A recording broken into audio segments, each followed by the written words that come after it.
लेकिन फिर भी कहते हैं मान लीजिए ये असंभव संभव हो जाए, लेकिन बिनु हरि भजन नौ भव तरिए।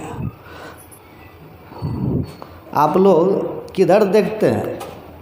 हम इधर प्रवचन करें, लोग उधर देख रहे हैं, हम उधर देख के प्रवचन करें?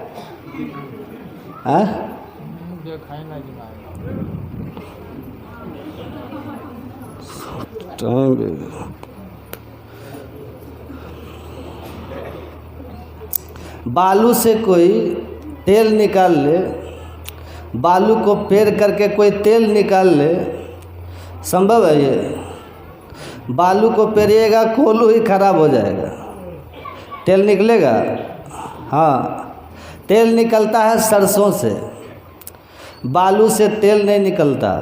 मान लीजिए आप लोग थोड़ी देर के लिए कि बालू से तेल निकल जाए, ये यद्यपि तीनों काल में असंभव है, ये बिल्कुल असंभव है, लेकिन फिर भी कहते हैं मान लीजिए कि ये असंभव संभव हो जाए, लेकिन बिनु हरि भजन नौ भव तरिए।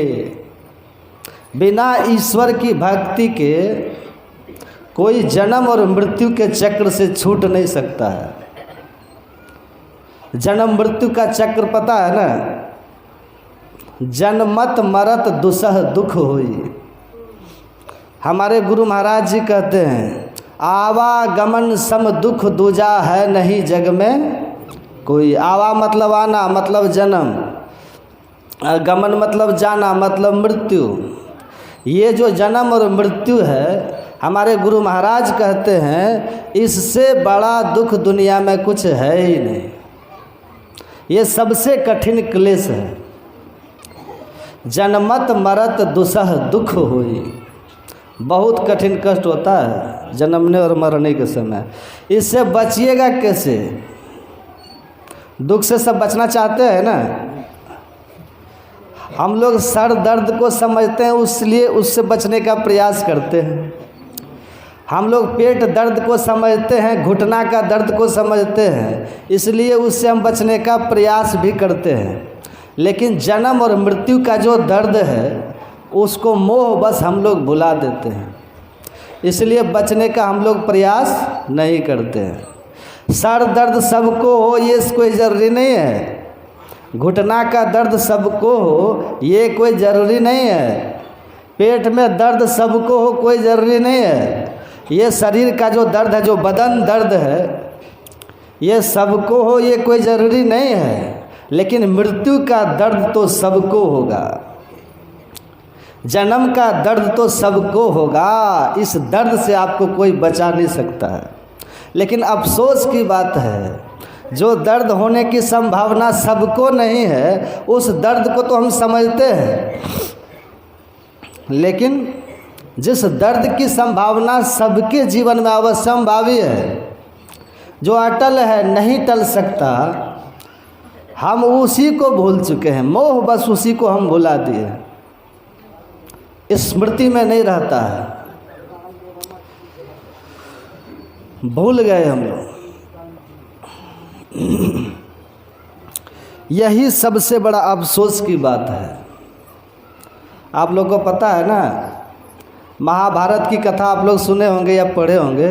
यक्ष ने युधिष्ठिर से पूछा था, यक्ष ने युधिष्ठिर से पूछा था किम आश्चर्यम, आश्चर्य क्या है?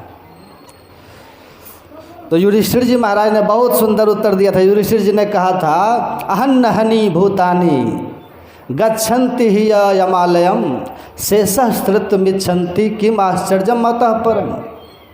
युधिष्ठिर जी कहते हैं रात दिन सब मर मर कर जम का घर भर रहा है, लेकिन जो अभी जीवित है वो सोचता है हम अमर हैं। यही सबसे बड़ा आश्चर्य।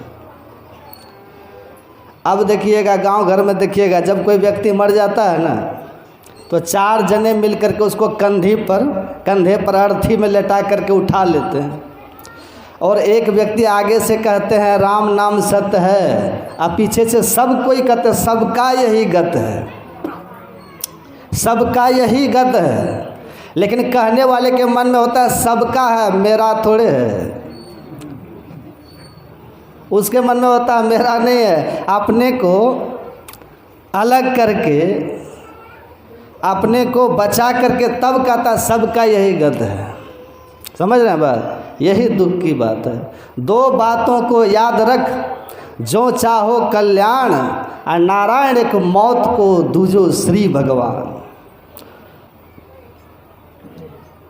समझ लीजिए, ये अवश्यम भावी है, ये दर्द अवश्यम भावी है। अच्छा, ये दर्द होता है कितना पता है आप लोग को?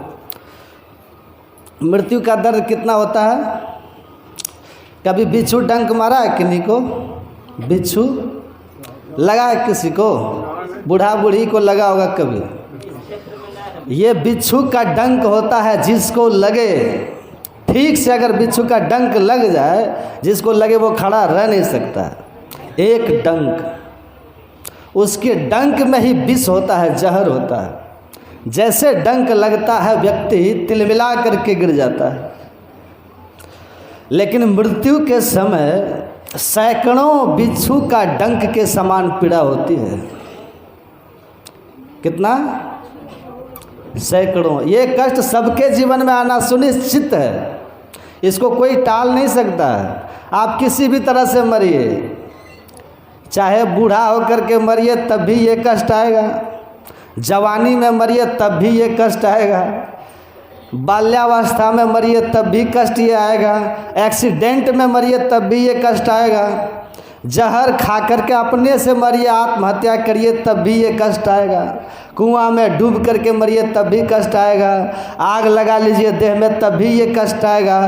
किसी भी तरह से जब देह से निकलिएगा ना, कष्ट होगा, जरूर होगा। इसका कोई दूसरा काट नहीं है, होगा। हाँ, इस दर्द, ये दर्द होगा सबको, लेकिन इस दर्द से बचने का उपाय भी है।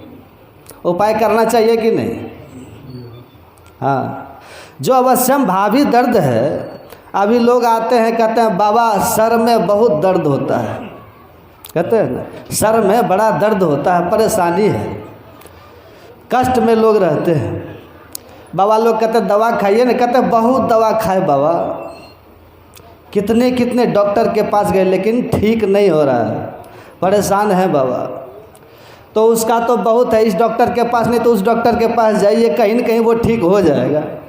लेकिन ये जो जन्म मृत्यु का दर्द है, इसका बहुत ऑप्शन नहीं है, एक ही है। इसमें ये नहीं कि चार है तो एक को चुन लीजिए किसी को, ऐसा नहीं, एक ही है। वो क्या है? ईश्वर की भक्ति। यही एक इसकी दवाई है। बिनु हरि भजन न भव तरिये, ये सिद्धांत अपेल। अपेल का मतलब क्या होता है? अपेल का मतलब होता है अटल। ये अटल सिद्धांत है। क्या सिद्धांत है? जब तक हम भक्ति नहीं करेंगे, जन्म मृत्यु के दर्द से हम बच नहीं सकते। ये उदाहरण कैसा लगा आप लोग को? असंभव संभव हो जाए। अब एक और उदाहरण है रामायण में, सुन लीजिए ध्यान से। ये तो यह है ना, बारी मथे घृत होई बरु सिकताते बरु तेल। एक और उदाहरण है रामचरितमानस में ही, रामायण में ही।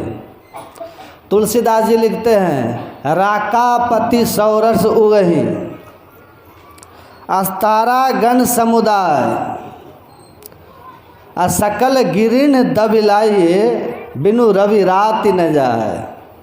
रात होती ना, अभी रात होगी थोड़ी देर के बाद, देखिएगा कोई व्यक्ति सोचे कि रात को मिटा देना है, रात को दिन बनाना है, ऐसा कोई सोचे और सोच करके चंद्रमा में कितनी कलाएं होती हैं? 16। पूर्णिमा का जो चंद्र होता है ना, पूर्णिमा का, उसमें 16 कला होती है, मतलब पूर्ण प्रकाश। सूर्य में होता है 12 कला और चंद्रमा में 16। अगर 16 कलाओं से, मतलब अपनी पूर्ण कलाओं से युक्त होकर के रात्रि का चंद्रमा उग जाए, पूरा प्रकाश दे वो, और जितने तारे हैं, नक्षत्र हैं, ग्रह हैं, वो सबके सब भी अपनी पूरी कला से उग जाए संयुक्त होकर के। तारे कितने देखते हैं ना, सब तारा उग जाए, सब ग्रह उगे, नक्षत्र उगे, सब के सब उगे और सबका पूरा प्रकाश हो। और जितना दुनिया में पहाड़ है, जंगल है, उन सब में आग लगा दीजिए। सुन रहे हैं? ध्यान से सुनिए। सभी पहाड़ों में आग लगाइए, सभी जंगलों में आग लगा दीजिए, और जितने मरकरी बल्ब और वाइपर लाइट है संसार में सबको जला दीजिए। तो क्या रात्रि खत्म हो जाएगी? ऐसा प्रकाश होगा जैसा प्रकाश अभी है दिन का? होगा? ये सब जानते नहीं होगा। चंद्रमा का कितना भी प्रकाश हो, तारा का, नक्षत्र का, ग्रहों का कितना भी प्रकाश हो, जंगल पहाड़ों का जितना भी प्रकाश हो, सब प्रकाश हो जाए, लेकिन तब भी दिन वाला प्रकाश दिन नहीं हो सकता। दिन जब भी होगा तो एक ही शर्त है कि सूरज उगे। दूसरा कोई उपाय है? सूरज के सिवा दिन लाने का दूसरा कोई उपाय है कोई उपाय? सब जानते हैं, बच्चा भी जानते हैं, बूढ़ा भी जानते हैं, सब मुड़ी हिला रहे हैं। नहीं, माताएं भी जानते हैं, पुरुष सब जानते हैं। दिन लाने का एक ही उपाय है कि सूर्य उग जाए, बाकी कोई उपाय नहीं है। तुलसीदास जी कह रहे हैं, राकापति सौरस वही तारागण समुदाय, सकल गिरण दबिलाइए बिनु रवि रात न जाए। ऐसे ही, इसी प्रकार से, ऐसे ही बिनु हरि भजन खगेसा, मिट ही न जीवन केर कलेसा। अब इससे बड़ा सूत्र क्या हो सकता है? होगा? तब भी विश्वास होता है। और देखिए, मनुष्य हम बने हैं किस लिए? भक्ति करने के लिए, भजन करने के लिए बने हैं ना। तो भजन कैसे करेंगे? जब तक जीवन में गुरु होगा तभी ना भजन करेंगे। अभी सुना रहे थे शोभानंद जी महाराज, वो बताते हैं तुम्हारे शरीर में सूक्ष्म मार्ग है, सदगुरु मिलते हैं तो बता देते। सदगुरु मिलया संशय छूटे, घर में हो ये प्रकाशी, लोभ और मोह सब ही छूटे, गावे मीरा दासी। सदगुरु मिलया संशय छूटे। सदगुरु मिलते यही भटकन छोड़ा देते हैं। काशी प्रयाग की बात नहीं करके कहते हैं कि अपने अंदर में खोजो, निज तन में खोज सज्जन, बाहर न खोजना, काहे रे बन खोजन जाए। सर्व निवासी सदा अलेपा, तो ही संग समाई। अपने में खोजने का तरीका, युक्ति बतलाते हैं, साधना बताते हैं। कौन? सदगुरु मिले। सदगुरु मिलेंगे तब, नहीं तो आजकल बहुत गुरु है, मुर्गा अंडा खाओ फिर भी गुरु है कि नहीं? सीधे गुरु। एक गुरुजी थे स्कूल में, पढ़ाने वाले गुरुजी कुर्सी पर सो गए थे। आज जिला शिक्षा पदाधिकारी आ गए, तो ये कुर्सी पर सो रहा था। पूछा, है क्या पढ़ा रहे थे? है क्या कर रहे हैं? कहा सर पढ़ा रहे थे। क्या पढ़ा रहे थे? आप तो सो रहे थे। कहा नहीं सर, हम सो नहीं रहे थे। तब? कहा हम इन लोगों को रामायण की बात बता रहे थे, रामायण की बात बतला रहे थे बच्चों को। उसी में इन लोगों को हम दिखा रहे थे कि कुंभकर्ण कैसे सोता था। प्रैक्टिकल दिखा रहे थे सर, इसी में आप आ गए।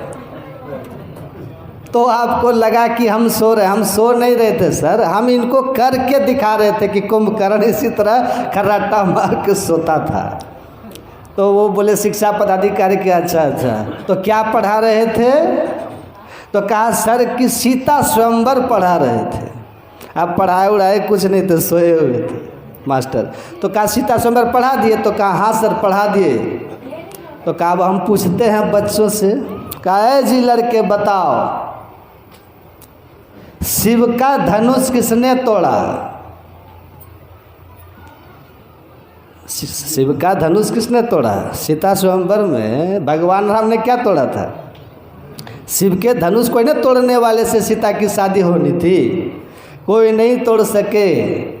भगवान राम ने तोड़ दिया तो सीता से शादी हो गई। तो उन्होंने कहा सीता स्वयंवर में तो धनुष ही न टूटा होगा। शिक्षा पदाधिकारी सोचे तो पूछा कि शिव का धनुष किसने तोड़ा जी? तो बच्चा सब कहता है, कहा बोलो जी। कहा सर हम नहीं जानते हैं सर किसने तोड़ा। कहा अच्छा ठीक है तुम बताओ जी किसने तोड़ा? कहा सर हमने नहीं तोड़ा, हमने नहीं तोड़ा।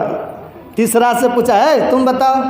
कहा सर हम तो आज ही स्कूल आए हैं, 2 दिन से बुखार लगा हुआ था, हम आए ही नहीं सर, तो हम न तोड़े हैं न जानते हैं कि किसने तोड़ा।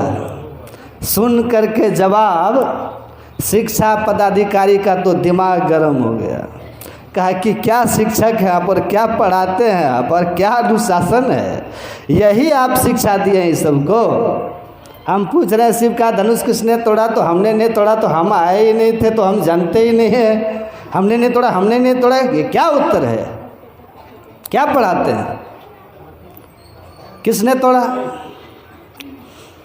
तो कहता है टीचर कि देखिए सर, बच्चों के तरफ से हम माफ़ी मांगते हैं।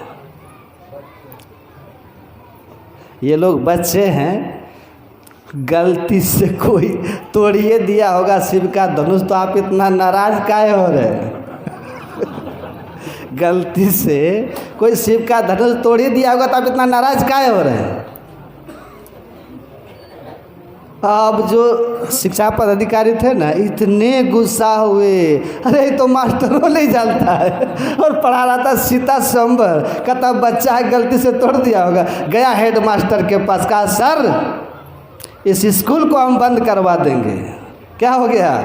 कहा अरे आपका टीचर सो रहा है कुर्सी पर, पूछने पर कहता सीता स्वयंवर पढ़ा रहे हैं, बच्चों से पूछा कि शिव का धनुष किसने तोड़ा, तो हमने नहीं तोड़ा, हमने नहीं तोड़ा। और बच्चे कहे तो कहे हम मान गए, लेकिन टीचर से कहे कि यही सिखाए बच्चों को, बताइए शिव का धनुष किसने तोड़ा, तो कहता हमने नहीं तोड़ा, हमने नहीं तोड़ा। तो आपका ये शिक्षक कहता है कि सर नाराज मत होइए, बच्चे हैं गलती से तोड़ दिए होंगे, इनके तरफ से हम माफ़ी मांगते हैं। बताइए ऐसा बोलना चाहिए कि बच्चे हैं गलती से तोड़ ही दिए होंगे? यही जवाब है इस टीचर का। हेडमास्टर कहा सर वो तो बच्चों की बात छोड़िए, टीचर को ऐसा नहीं बोलना चाहिए, उनको समझना चाहिए वस्तु स्थिति को। आप नाराज नहीं हो सर, हम हैं ना, हम हैं ना सर, एक धनुषे का न बात है, मध्याह्न भोजन से जो कुछ पैसा बचता है ना, बनवा करके आपको पहुंचवा देंगे।